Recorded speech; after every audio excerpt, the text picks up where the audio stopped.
baik betul nih.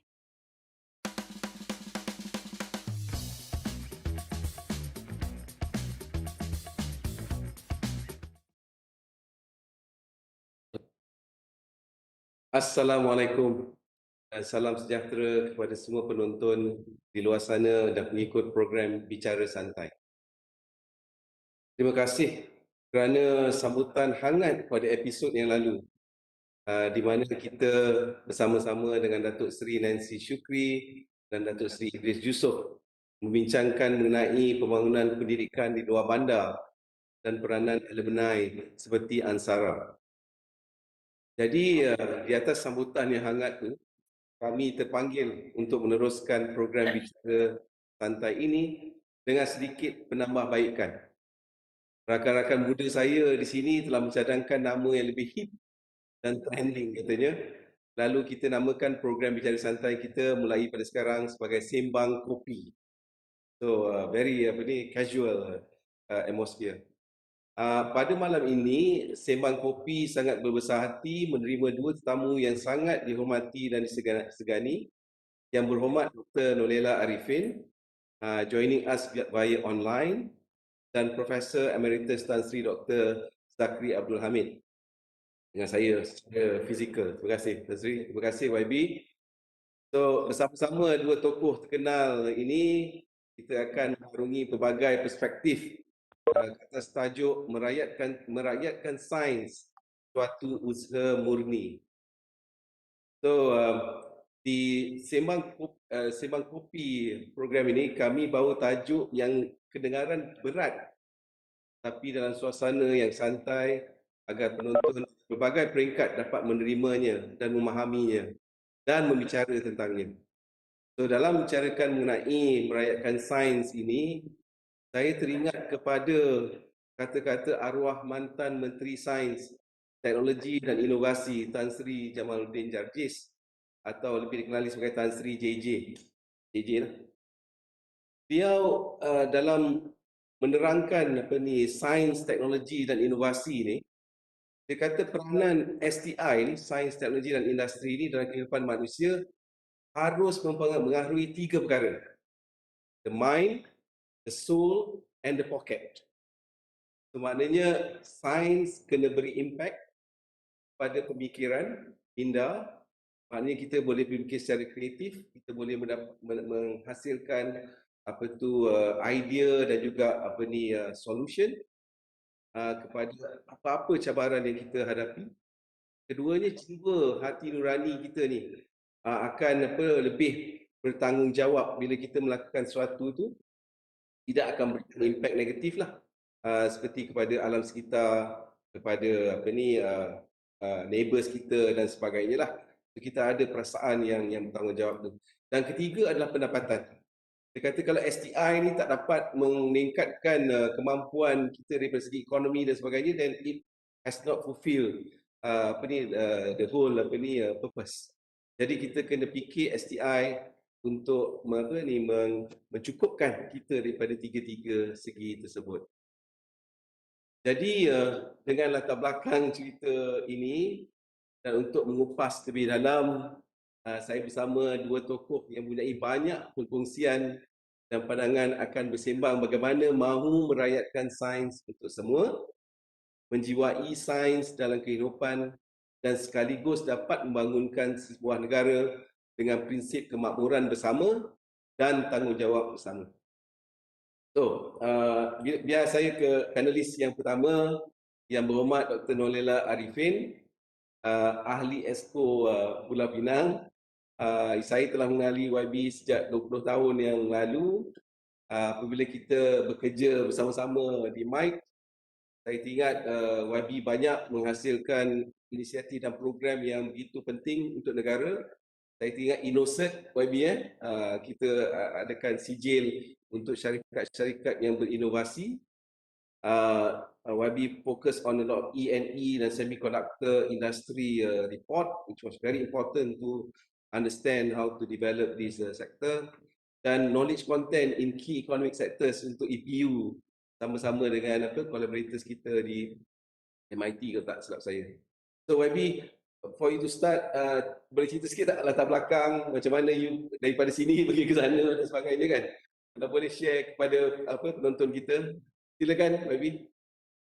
Okey, bismillahirrahmanirrahim. Assalamualaikum warahmatullahi wabarakatuh. Saya nak ucap terima kasih pada Datuk Dr. It's been so long. It's so bad.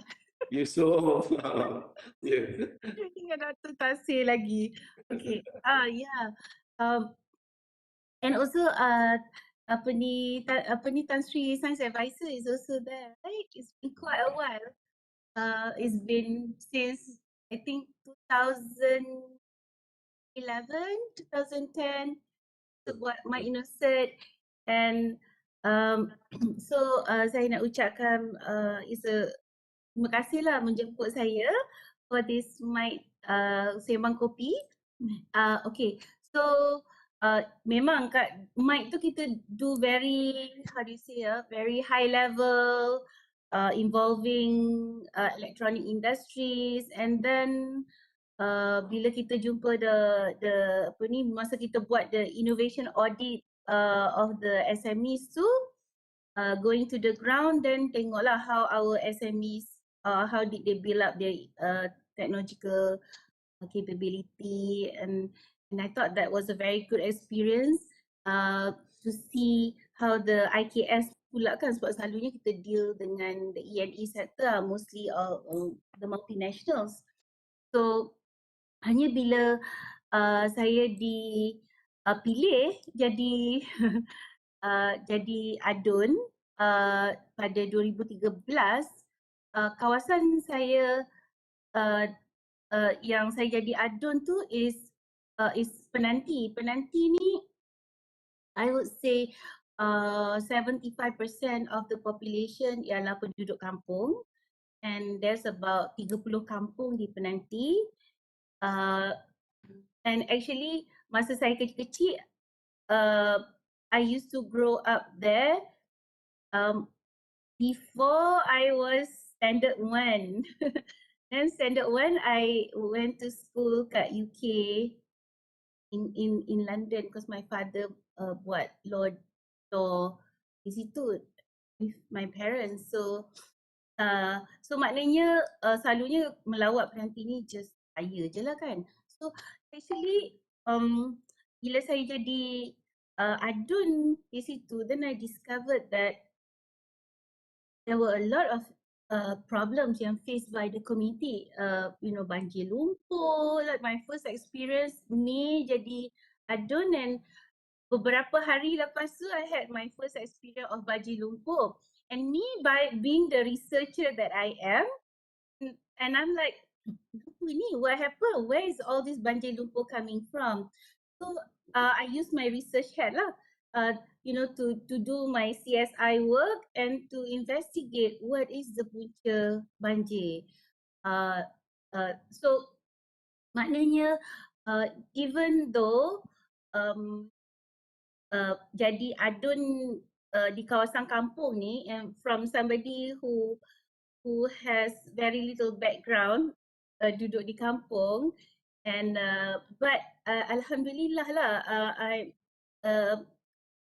I'm able to understand apa problem situ, and basically use technology lah to solve the problem. For example, what happened in the banjir problems tu, banjir lumpur tu, when I went to, of course when you talk to all the engineers, the orang-orang yang was done actually by China Waters, expanding the dam, and then they were saying things like, oh no, this expansion of the dam memang tak menyebabkan banjir lumpur, but of course being me, I do the investigation, going to the river where the water satu warna teh tarik, the other one clear water, and it goes there. Then looking at the solution, and okay, let's do the mobile pumps there, tutup laluan sungai, and the best thing was we build up a rumah pump. So what we did was, normally banjir, there's always all this excess water dari sungai kan.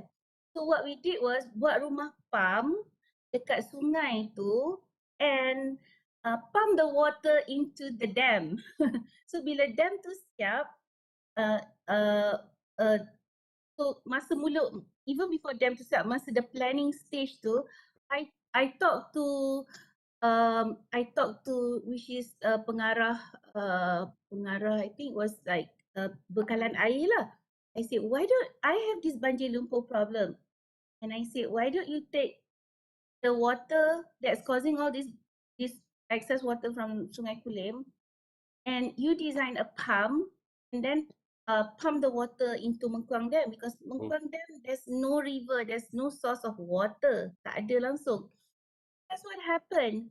So of course people, I mean you use technology for things like that lah. So Alhamdulillah now that dam, of course everybody in Penang was saying things like, you know, why buat the pump there? It should have been done somewhere. The original design was somewhere else, but in my case, I wanted to selamatkan my penduduk from banjir. So nowadays, every time ada excess water, it goes into the dam, and now the dam is 95% full from all this excess water. So alhamdulillah lah, we do ada dual function lah, maknanya. Very good, baby. I think you have used your research capability, technology to solve the problem kat situ kan. Thank you very much. We'll come back to you. Now I'd like to introduce our second panelist, Yang Bahagia Tan Sri Zakri, which I've known since he was the science advisor to the Prime Minister, penasihat sains kepada Perdana Menteri, dan juga sebagai pengurusi bersama MIT, dan banyaklah program inisiatif yang kita buat bersama. Saya balik kepada cerita arwah Tan Sri JJ, Tan Sri, kita ingat masa Tan Sri dengan arwah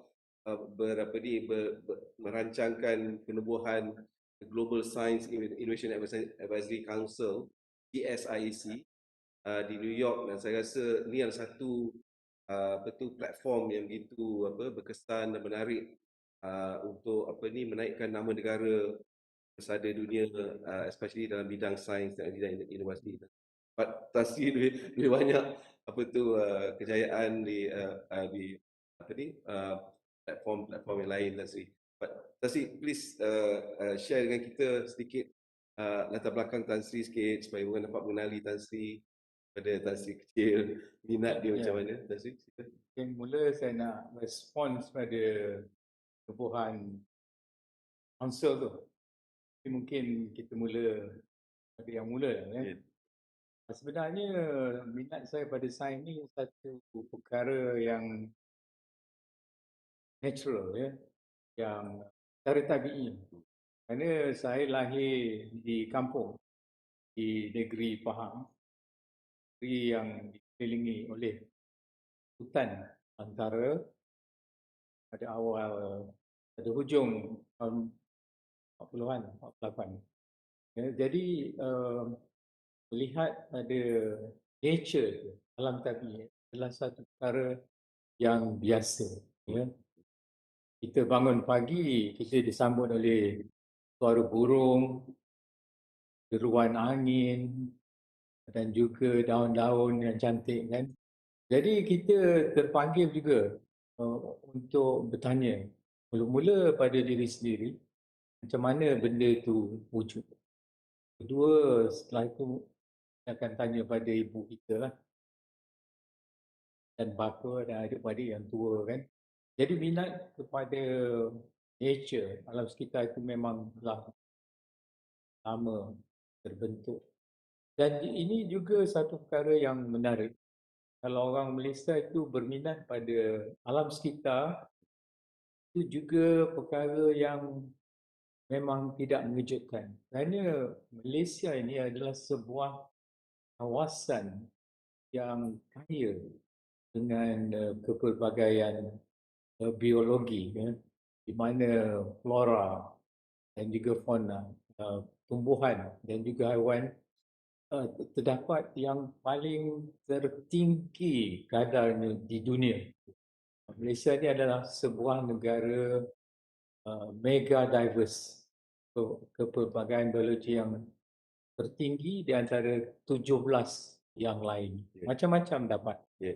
Jadi minat terhadap sains itu telah terbentuk pada ketika itulah. Pada budak-budak lagi. Keduanya, saya ingat dia berkata tentang sains itu, sebenarnya sains ni terjemahannya pada orang biasa kita ada ilmu. Sains itu ilmu, knowledge. Jadi dan juga sains itu bukan hanya sains tabii, tetapi juga sains sosial. Dan mana yang berkaitan dengan ilmu boleh dikelaskan sebagai sains. Dan sains itu juga menjadi punca kepada seperti yang dikatakan oleh almarhum JJ tadi, punca bukan saja kepada memperbaiki kehidupan manusia, tetapi juga punca kepada kesejahteraan hidup, dan juga punca kepada pekerjaan. Dan sekarang itu telah juga ditambah dengan teknologi. Teknologi itu terwujud kerana asas sains. Dan sekarang inovasi, sains, teknologi dan inovasi yang membawa kita pada dunia yang kita tahu hari ini. Itu secara ringkas lah. Keduanya saya ingat dalam kehidupan awal saya selalu ingin mengenangkan jasa arwah ibu saya. Kerana pada masa saya lahir dulu, dan Malaysia atau Melaya jam itu, tak ada orang yang mewah hidup ni. Ramai orang kita baru dapat ambang merdeka sebenarnya. Dan ibu saya berkata untuk mencapai hidup yang lebih baik, kita mestilah belajar. Belajar itu adalah batu loncatan untuk kita mengatasi segala kekurangan dalam hidup ataupun kemiskinan. Itu satu inspirasi bagi kita. Dan sekarang pun orang cakap kan, education is the great equalizer. Pendidikan itu merupakan satu batu persamaan untuk, tak kira ada orang tu kaya atau miskin, tapi kalau kita belajar, insya-Allah kita akan capai kejayaan. Dan hari ini pun kita tengok Malaysia moden ini juga adalah berpaksikan kepada pandaian dan juga penguasaan ilmu. Peranan ibu bapa dan sendiri amat penting. Amat penting. Satu lagi, ini saudara biarkan saya cakap. Ini Sembang Kopi kan. Peranan cikgu, guru. Di sekolah saya mempunyai guru yang berdisiplin dan juga sayang pada murid-murid. Itu satu inspirasi. Tapi saya nak cerita sini, bila saya memasuki Kolej Pertanian Melaya, Serdang pada tahun 1969. Kita dari kampung memang takut masuk beranda. Dan kalau kita dalam dewan yang besar tu, orang ramai, orang tua saya ni akan mencari tempat yang terbelakang sekali. Kalau boleh saya kecilkan diri sekecil-kecilnya supaya orang tak nampak kita. Biasalah tu kan. Jadi pada minggu orientasi di Serdang, di akhir kita mendengar taklimat pada pengetua kolej, ada seorang guru yang panggil Pak Rashid, Cikgu Rashid, pensyarahlah dalam di kolej itu. Dia melihat saya punya kegusaran duduk belakang menyuruh. Dia pergi depan saya, dia kata, "Boy, what's your name? Apa nama kau?" Saya menukar cakap nama mana kampung gitu, saya faham. Dia kata dalam bahasa Inggeris, yang tu memang Inggeris je. Tapi you follow me. Saya dah takut dah tu, mana pula bawa dah cikgu. Dia kata ikut saya. Pergi ke barisan depan, kerusi depan dalam dewan itu. Dia kata, awak duduk sini. Dan lepas tu dia kata, I tell you something. fear no one. Itu satu hikmah pada saya dalam pengalaman hidup. Fear no one. Itulah juga menjadi satu kata hikmat yang membawa saya ke seluruh pelosok dunia, bukan sahaja di negara kita, tapi mempunyai kerjaya di bangsa-bangsa bersatu dan juga banyak tempat di dunia. Saya ingat tu yang pesan Cikgu Rashid, fear no one. I can speak to any Prime Minister, President or Raja. You know, I feel quite relaxed. So itu dua. Satu ibu saya dan kedua cikgu saya. Cuma nak kata juga sini, banyak orang kata ayah kurang penting. Tak betul. Ayah saya macam ramai ibu bapa kita keluar pagi dan balik malam. Kadang lepas subuh saya nampak dia dengan basikal dia belakang dia je. Balik kan sebelum break. Tapi itu tak mana ayah tidak memainkan peranan yang penting. Ayah tu the breadwinner. Tapi dia kurang lah. Orang banyak kata, oh it's my mother. Pada saya, mother yes, I respect and adore her. Tapi bapa juga adalah satu unsur kekuatan seluruh keluarga. Tapi ramai orang tak nampak. Saya rasa kalau setiap individu di Malaysia ni dapat inspirasi dan aspirasi yang Tan Sri lalui itu, saya rasa kita dapat menghasilkan lebih ramai pencipta sains dan juga bijak pandai sebagainya. Mungkin exposure pada environment dan juga pendidikan ibu bapa itu sangat-sangat penting. Daripada segi, kalau Tan Sri lihat pada seluruh negara kita, sejauh mana Tan Sri rasa yang rakyat perlu didedahkan sebegini dan juga untuk memahami manfaat sains pada peringkat kecil ke peringkat dah dewasa ke. Tapi kalau mereka tak dapat inspirasi tu, saya rasa kita mungkin akan kehilangan banyak talent yang kita boleh.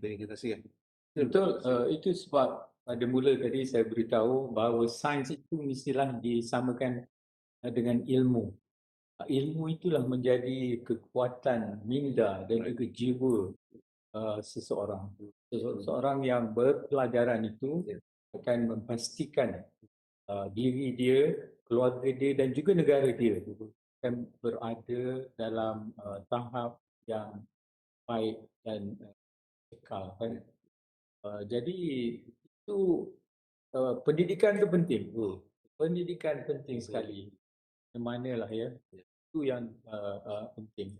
Dan pendidikan itu akan berkait dengan ilmu.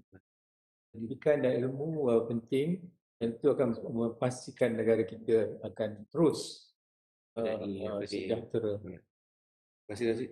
YB, back to you. YB daripada researcher kemudian jadi politician. YB dah cerita sikit tadi pengalaman pertama macam nak solve problem banjir, lumpur dan sebagainya. So kita nak faham sedikit lah pada pendapat YB, when science dengan politik ni, does it necessarily complement each other ataupun there are times when they are in conflict with each other? Macam mana YB? Okay, dari pengalaman saya so far lah sejak 2013 until now, so far tak ada alami apa-apa konflik. So far belum ada lah. Because I think because saya rasa lah, for example lah, masa saya mula-mula jadi adun, with the children tu, budak-budak kampung tu, we started buat hackerspace ataupun what you call this is science, technology, engineering, and so basically I had classes in Arduino and then quadcopter, then untuk flight, and then we also had classes on computing language, and these are dari kecil-kecil lagi lah, and we had competition. So bila kita actually some of the orang-orang budak-budak kampung ni, some of them dia orang tak, mungkin di sekolah dia tak berapa minat untuk baca buku, boring. And then even though kita punya classes yang our STEM classes tu yang kita buat mula-mula dekat Dewan MPK, walaupun the classes are in English, tetapi uh, uh, the kids tu, budak-budak kampung boleh follow. So I did a series of classes. Ada setengah kita buat dekat dekat tempat yang you know where they have, kita bawa bus and bawa dia orang ke situ to learn all the new kira how to basically use Lego robotics and also Arduino, which is basically all the things yang a normal urban sekolah akan belajar lah. Tapi budak-budak kampung ni memang minat. And then after that we started having our MPKK started designing our own kursus-kursus. Then after that we progressed to like 3D printing. So 3D printing, even the mothers and the kakak-kakak pun started to join. So maybe is the fun part of learning. Lagi satu untuk budak-budak yang apa ni, yang grade dia dekat sekolah, markah kat sekolah tu tak berapa bagus, so but they can read, write and mengira. So we did a program dengan Techno Center dekat Kulim High Tech Park, and this is untuk anak-anak asnaf lah mostly. So because kita kan selalu bagi sumbangan zakat pada the parents, tapi the syarat was you have to bring the children. So kita interview them and then dia orang ni semua budak-budak kampung lah, but we take them to the Techno Center. They stay there for 3 bulan and terus lock in the job. So they learn about CNC machining, metal stamping and robotics and automation, and diorang dapat terus dapat City and Gull certificate and also FANUC, which is the robotics punya equipment supplier. So I think benda-benda tu bagus lah, maknanya setengah kids dalam kampung ke apa, mungkin dia tak minat belajar yang buku-buku tu. Anyway, what happened is that there was a progression after that. Progression is that the big multinational companies, then they come to see me and they say, look, we want to do a teaching factory punya style where they take the budak-budak kampung and they still live in their house tapi dia punya classes semua dalam factory. So then they get a diploma it was in mechatronics. So bagi saya even the children tu dari sekolah rendah dan sekolah menengah, which I started with sekolah rendah, and then it move on to their mothers. So with the mothers, I started introducing them to wanita-wanita kampung ni lah, and to work with UiTM punya anak-anak yang miskin. So we did the first, we used retort technology to take the 5-star hotel food where we put the retort machine that we designed and together with the automation company that was simple and fully automated. And because kita tak nak makanan-makanan dalam bulan Ramadan ni, kan buffet semua tu, it is wasted. So what we did was we put the retort machine in the kitchen. So bila orang dah buka puasa and basically it was the first in the world lah kiranya where you actually produce ready to eat food from from the kitchen itself. So a lot of the hotels actually kalau when they do buffets, puasa and all that, there's but those kind of food kita dapat halal certificate. We even got all the food safety certificates from I think it was from UKM Unipack. So maknanya the orang kampung ni, even though dia sekolah sampai form 3 je, they know about retort technology. They know that you can retort cook food without refrigeration and without adding preservative for 2 years, and makanan tu boleh dimakan and is used for untuk bantu orang-orang susah lah. Yeah, so Tapi your experience working in the industry, and then you working as a researcher, now you are a politician. I think that prepares you better to deal with some isu-isu yang dihadapi di peringkat masyarakat. betul. Yeah, Yeah. it's true.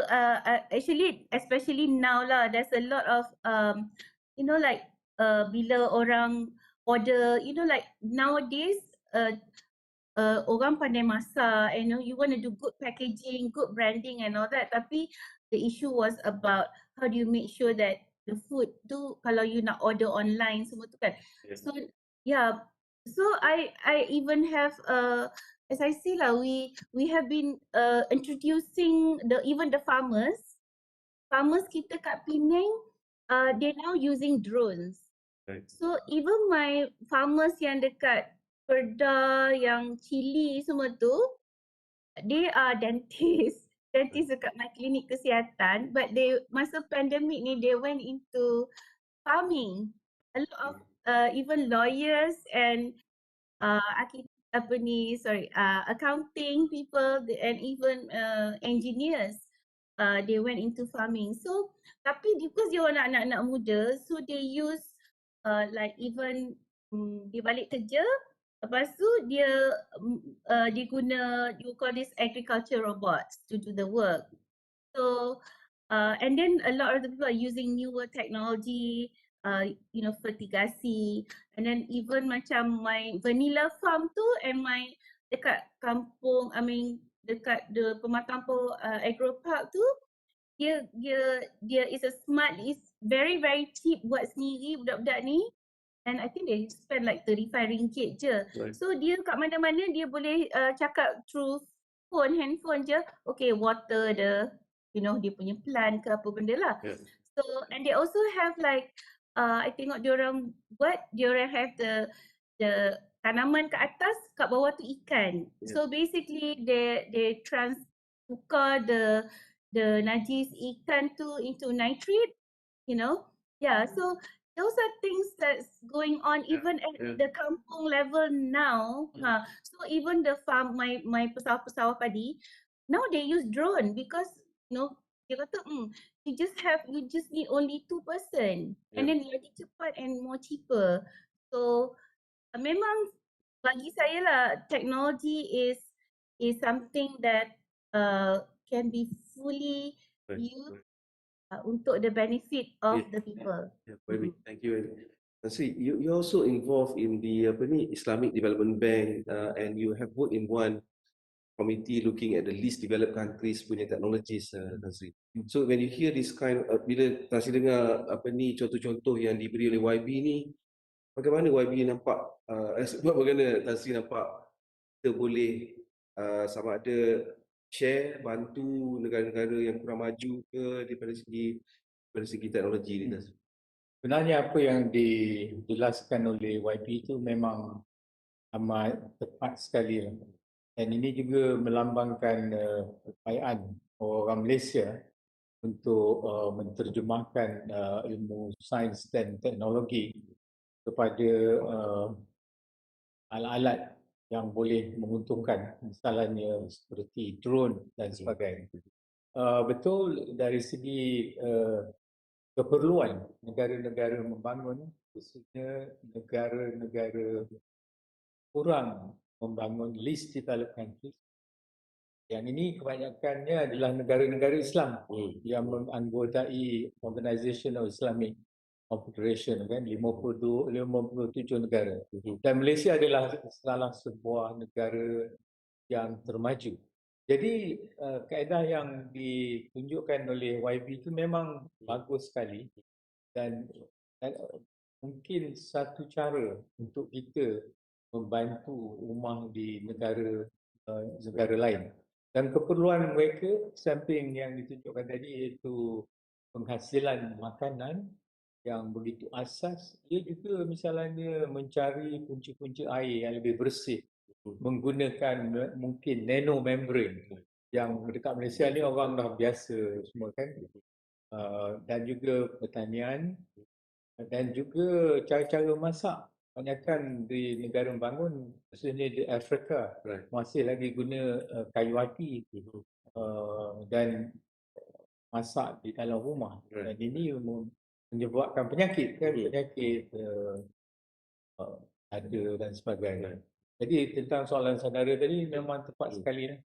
Dan saya juga tahu, saya adalah ahli lembaga penasihat sains di Islamic Development Bank. Saya tahu ada beberapa orang-orang Malaysia, saintis yang mempunyai pengaruh di negara ini. Terima kasih, walaupun Tan Sri bukan seorang politik macam YB, tapi Tan Sri terkenal sebagai seorang sains diplomat. Tan Sri dah menerajui beberapa international platform untuk environment dan sebagainya, Tan Sri. Jadi bagaimana kita lihat daripada segi perhubungan kita dengan negara-negara lain, bolehkah sains teknologi digunakan sebagai satu tool untuk kita memperbaiki banyak ketegangan kemaslahan dalam perhubungan kita dengan negara lain? Because kita lihat tadi YB dia dapat berinteraksi dengan masyarakat komuniti melalui teknologi dan sains. Adakah ini boleh dibawa ke peringkat antarabangsa? Ini satu soalan yang begitu tepat sekali dan sains diplomasi ini memang patut digalakkan lagi. Untuk yang kurang arif, sains diplomasi ini adalah hubungan antara dua dan lebih negara dan menggunakan sains sebagai alat untuk dialog dan juga perbincangan membawa pada pembangunan yang baik dan diplomasi. Jadi ini memang satu alat lah yang harus digalakkan. Misalnya pada zaman Cold War dahulu, pihak Rusia dan Amerika begitu tegang berkelahi hingga boleh mewujudkan satu perang nuklear. Tetapi di samping itu, ada satu kumpulan sains dari Amerika dan Rusia yang terus bekerjasama dalam sains dan teknologi. Dan kumpulan ini akhirnya mewujudkan satu gerakan yang mendamaikan dua negara superpower ketika itu. Sama juga sekarang dengan China yang dadak naik tahap pembangunan ni. Mereka juga menggunakan sains dan teknologi untuk meleraikan ketegangan. Satu dengan Amerika, tetapi untuk China melalui program Belt and Road inisiatif ini. Mereka juga menggunakan sains dan teknologi, yakni alat dalam sains diplomasi membantu negara-negara kurang maju. Dalam Malaysia pun begitu juga lah patutnya.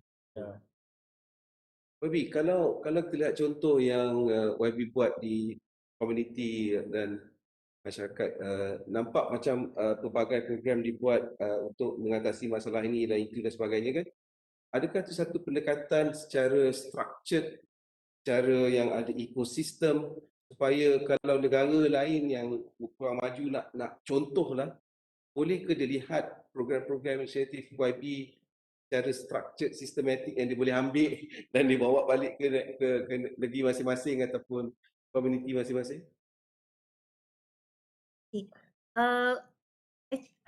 Yang tadi example saya bagi itu basically ialah kita nak macam kalau kita buat perbandingan lah, kalau kita tengok sekolah-sekolah Chinese schools and the urban schools, maybe diorang ada better STEM sebab saya tengok Pulau Pinang ni kita actually is intentional and sort of like what I wanted to do ialah Penang ialah satu negeri yang dia punya E&E sector the players tu is quite advanced because my PhD is on the technological innovative capability of Klang Valley, of Penang and Klang Valley.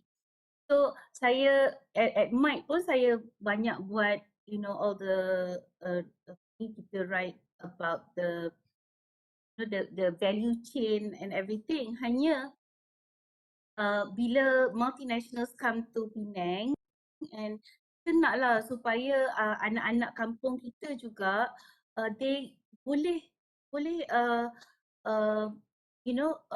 because I don't want them just to become factory workers.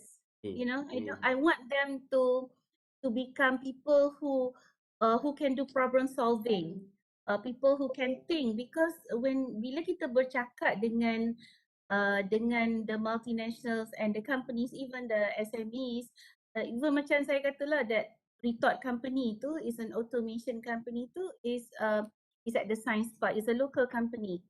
Jadi dia perlukan sumber tenaga yang boleh do problem solving, have the creativity, we need that we need also our SMEs to be like that. Jadi sebab tu saya in a way saya start to introduce this basically new type of learning. Kalau tidak dia pergi sekolah, it's just about memorizing and baca buku, that's it. But because I did my PhD in UK and actually all my studies are abroad, saya tengok my own children when they study in UK, when they learn about mathematics, they learn about science, they experiment and they do things. So that's why saya mula-mula when I datang ke jadi adun tu, I wanted to transform the kids.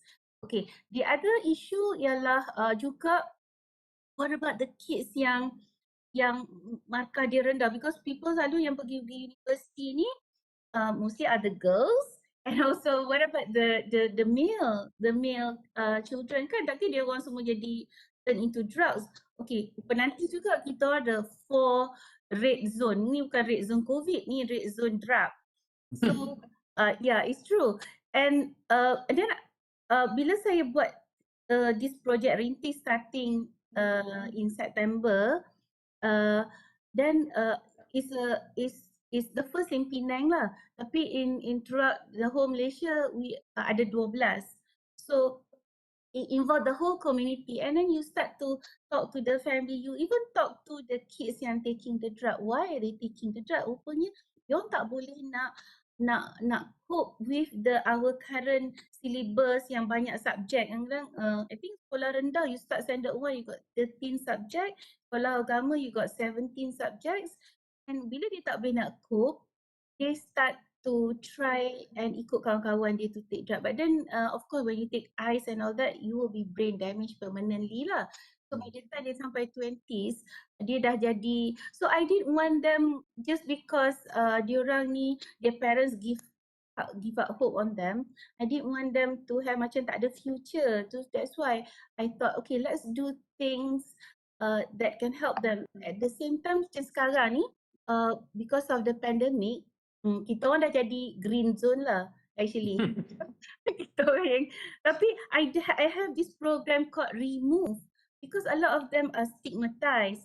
So I take all my 75 orang OKT ni, so into our program dekat My Day One, so that they can come at night after work and all that.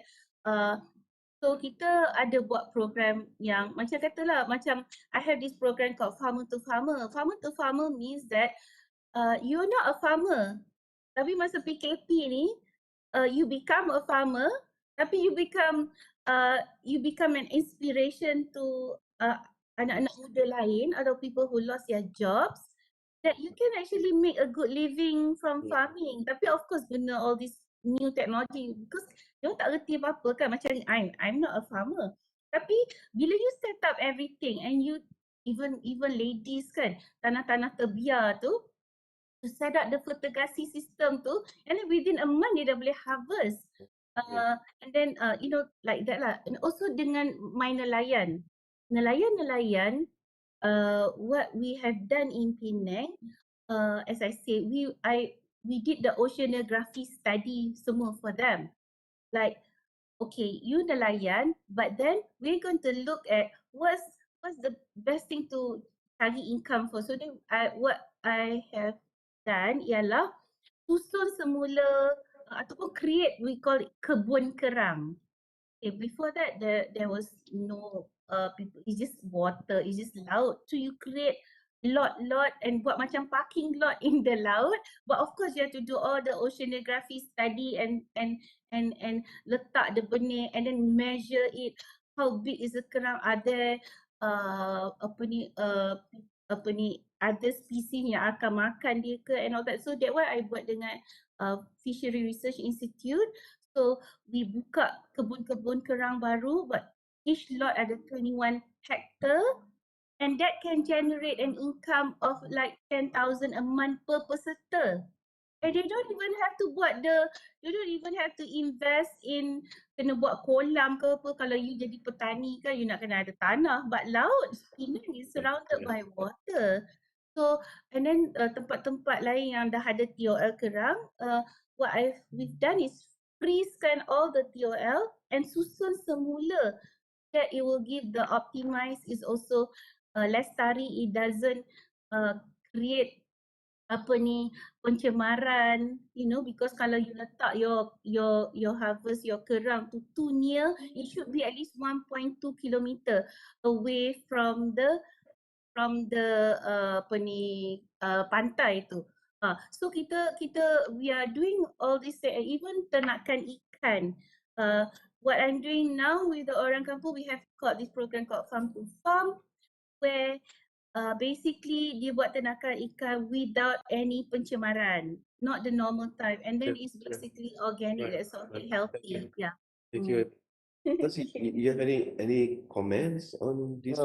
Ada komen. Saya ingin mengucapkan tahniah pada YB kerana saya ingat YB adalah seorang wakil rakyat yang menghayati dan tahu tentang kehendak rakyat. Itu leading by example, dan yang dibuat itu perkara-perkara yang wajar dibuat untuk menambahkan pendapatan tani ataupun nelayan kan. Kalaulah semua wakil rakyat macam YB ni, negara kita lebih makmur. YB, tahniah. I'm just full of envy. It's the best example. Yeah. Very excellent work, YB di Penang. Jadi, we're going to share with the kita punya audience ni satu artikel yang menarik. Tansi baru ni Tansi menulis tentang a letter to a younger Zakri. You shared a few of the excerpts tadi with regard to peranan ibu, peranan cikgu dan sebagainya. Tansi, why the letter now, Tansi? Kenapa tulis surat tu sekarang? Ini kerana saya adalah pemenang anugerah Merdeka pada 2015. Kemudian mereka yang nasihatkan saya untuk menulis surat itu, refleksi. Sebenarnya tujuan adalah untuk mengingatkan orang-orang muda bahawa dalam jalanan hidup kita ini mesti ada beberapa pegangan, iaitu kita mesti kuat menimba ilmu, kita mesti berdisiplin, kita mesti ada mempunyai kelayakan dan seterusnya mempunyai keyakinan. Dan benda-benda gitulah elemen-elemen ataupun unsur-unsur yang memastikan kejayaan kita. Dalam pada itu juga kita harus ingat. Ini juga pesanan pada ayah saya. Dia kata hidup ini mestilah berhemah dan juga berasa rendah diri. Satu pegangan yang saya ingat adalah pegangan kapal terbang. Kalau Datuk ingat kapal terbang kan, kalau kita tengok, lagi tinggi dia naik, lagi kurang bunyi dia. Yang saya kata gitulah patut kita. Lagi tinggi kita naik, lagi kurang kita bersuara. Itu menunjukkan kita punya apa tu, kesederhanaan dan humility. Ya. Babi, what do you feel about that advice? Apa yang Tan Sri menceritakan, is it the same with you? Definitely, because actually to be honest, saya rasa kan sometimes I have an idea, tapi actually the execution yang buat tu semua is the people themselves, you know. And then apa-apa yang kita nak buat, I mean we have to have that humility. Walaupun okay lah, for me I have a PhD ke apa-apa, but then when you actually go to the ground and you meet the, you know, they are the experts, that dia orang lagi tahu how to do things, you know. So it's just that kita just maybe introduce orang-orang kampung ke, orang pesawah ke, to something new lah. Yang I paling suka is this, you know, dekat kampung terus kan. So we have kat situ but I don't know 105 dekat situ 105 acres lah of padi kat situ kan.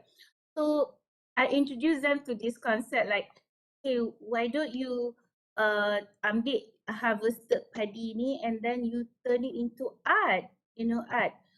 So instead of bakar kan.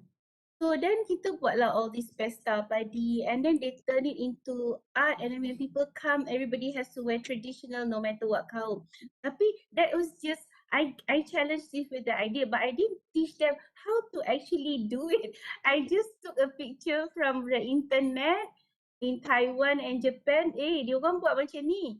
But I didn't really ajar dia orang, or there was nobody pun nak ajar dia orang how to do it.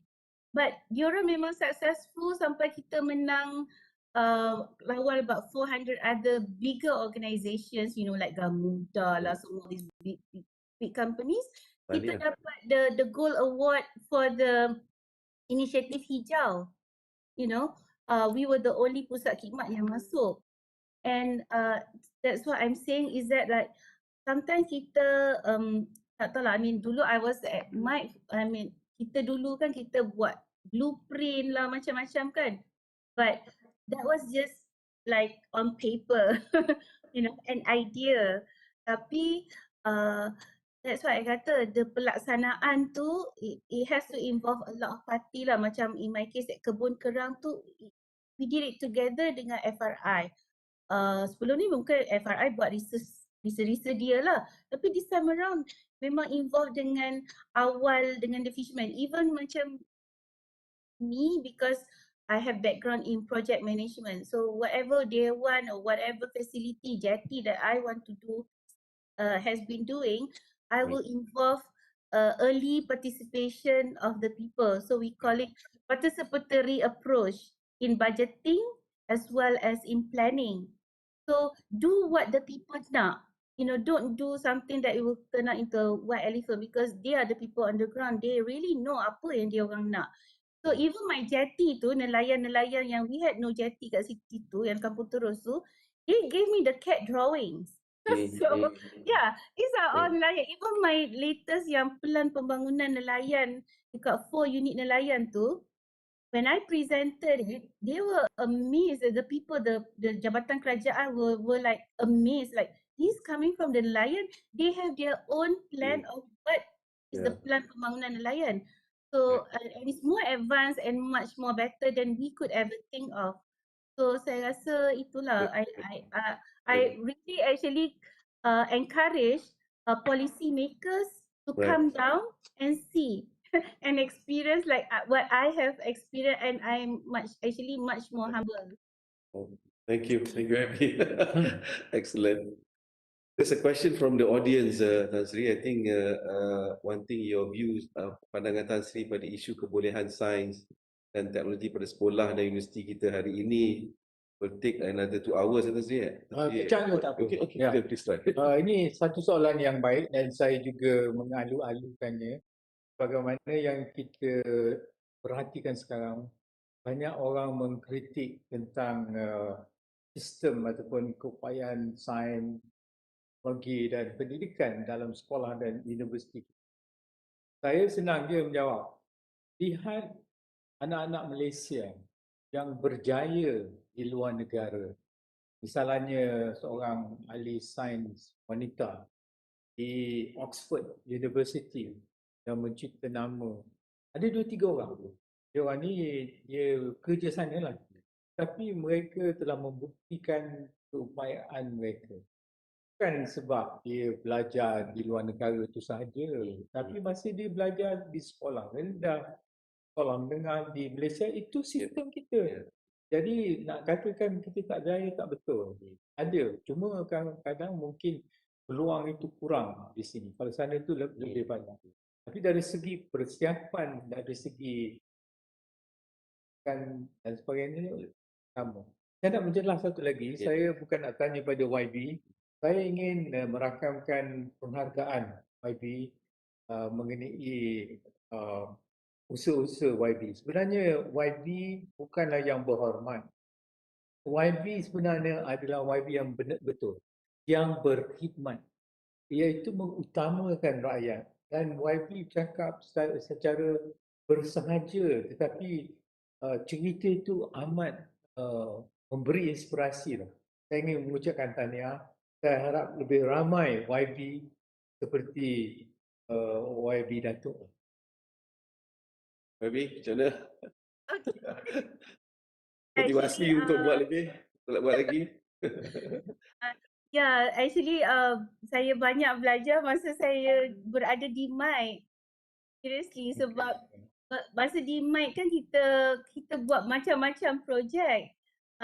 You know, a lot of things yang kita buat food technology mapping masa tu kan. Masa belajar food technology mapping yang saya belajar pasal retort technology. You know that we went to audit all these companies, you buat retort, but masa tu I terfikir bila saya jadi adun kan, there's so much waste of food. Kenapa kita tak boleh, and then bila makan kat hotel kan, things like that lah. Then why not we just kita find a way guna that retort technology tapi make it mobile and small enough to be in any kitchen.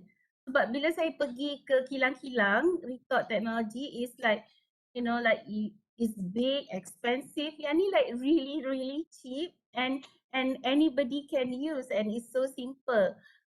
So benda-benda macam tu lah. So I learn a lot masa saya jadi about electronics, and then you learn about companies.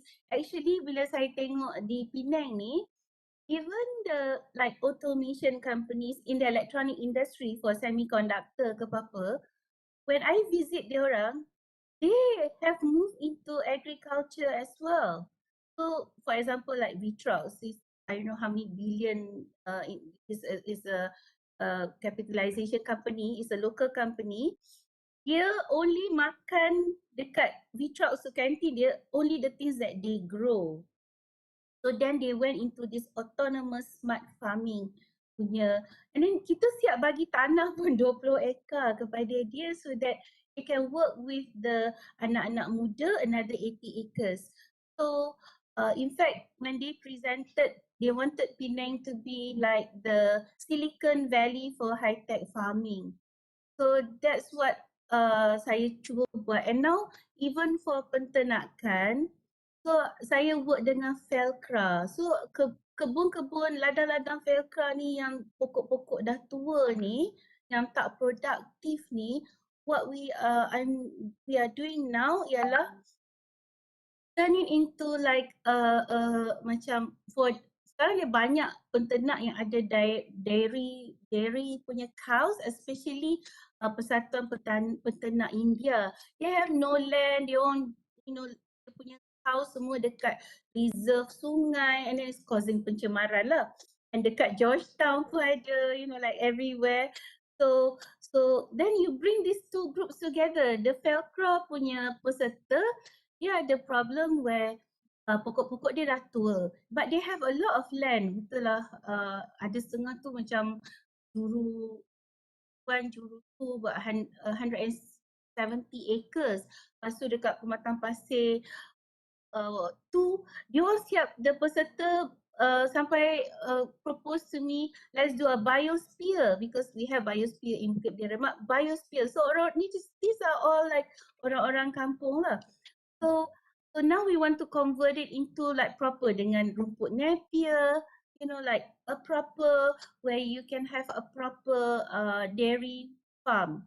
So even for the pig farming pun I've gone into the pig farms, and now we did legislation on it to make it like closed farming and zero waste, and to use biogas, turn the waste into biogas. I wish maybe we have more time. We can listen to your examples, a lot of examples. I think it's very inspirational. Masa saya mulakan tadi, saya menyebut tentang arwah Tan Sri JJ punya description.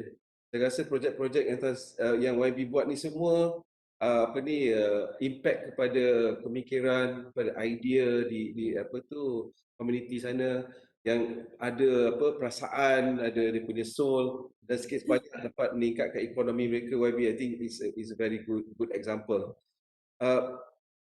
Actually, just one last question. You have done so much, Aziz, daripada kecil sampai besar. Apa lagi yang Tan Sri belum buat dan nak buat? Satu je, mungkin nak main dengan cucu lah. Tak, itu jenaka. Tapi sebenarnya saya ingin melihat Malaysia yang makmur dan juga mempunyai tahap silaturahim yang baik. Itu yang saya masih kesal sebagai seorang Malaysia melihat sekarang. Patutnya kita bersatu padu, semua bangsa, semua agama dan lain-lain kan. Tapi kita masih lagi belum di tahap itu. Itu sebab saya ingat kita perlu YB macam Dr. Nolaila tadi yang berfokus untuk mensejahterakan kehidupan rakyat. Kalau ramai lagi pemimpin kita begitu, insya-Allah kita lebih baik. Saya sebagai ahli sains, saya ingin membantu dengan pengalaman dan juga ilmu yang saya ada itu untuk memperbaiki lagi keadaan. Itu je lah tujuan. Terima kasih Tan Sri. Thank you for joining us. YB, one last advice kepada ketua-ketua komuniti di tempat-tempat lain. Boleh buat apa yang buat? Yeah, definitely. As I say lah, kita jangan rasa yang kalau kita ni macam agensi kerajaan ke, people who do the policy making ke, jangan kita rasa yang we know everything lah. Actually, at the end of the day, bagi saya lah, kalau kita nak apa-apa yang kita plan itu mendapat buy-in, and actually apa yang betul-betul yang community perlukan, just so supaya bila kita plan, it's not like kita plan from like really up there, but we need to come down and sit down dengan the people yang kita nak bantu tu, yang kita nak tolong bangunkan. Sometimes actually I tengok the community, dia sampai dia nak kekalkan dia punya kampung. It doesn't mean that they want to turn everything into pembangunan. They still want to have this nice kampung life where everybody knows everybody and everything is still very beautiful. Actually, kalau you come down to Kampung Terus, it's like the most amazing thing because the bird duduk kat sungai tu, you have fresh water wetland lah. The bird you just naik kat sungai tu, dia duduk sebelah you, all the eagles, and they will like fly towards you. This is such a rare thing. So saya rasa Malaysia, and also yang I cerita all this kampung activity yang saya buat ni, it is not just dengan orang Melayu. Because the architects yang tolong, the landscape architects, all the companies yang tolong kita, yang work together with the orang kampung, all Chinese ada, Indians ada, all together, working together. So even all the nelayan semua tu, when they fight for pelan pembangunan nelayan, ada Indian, ada Chinese, ada Malays. So Yeah, so even even for like durians, you know, even macam I punya fetogasi tu, Hamdi tu semua dengan Dr. Chong, so they are all working together. So that's why I rasa I don't see actually that racism here. Right, To be right. honest, walaupun penanti is very Malay, 85% of the penduduk are Malay, tapi Okay, work together. kita ada bila kita nak bangunkan our kampung and all that, we all work together. Thank The you. professionals together with the orang kampung. Thank you. Yeah. Thank you, YB. I mean, dengan Tan Sri, all the words of wisdom yang you all kongsikan malam ni rasa manfaat pada kita punya penonton dan pendengar-pendengar. Tadi Tan Sri start dengan ilmu, knowledge is very key. It equalize the whole thing. You talk about tadi diversity is our strength actually Malaysia. We should actually use it as strength, not as anything else. And then I think you mentioned about people in agencies, the policy makers need to go on the ground and appreciate the knowledge that exists especially within the people that are doing those things. They are an expert in themselves. So kita perlu menggemblengkan tenaga kita semua untuk kejayaan negara kita, daripada politician ke scientist ke every part of the society needs to work together. Nampaknya kita kena gembelengkan semua sekali.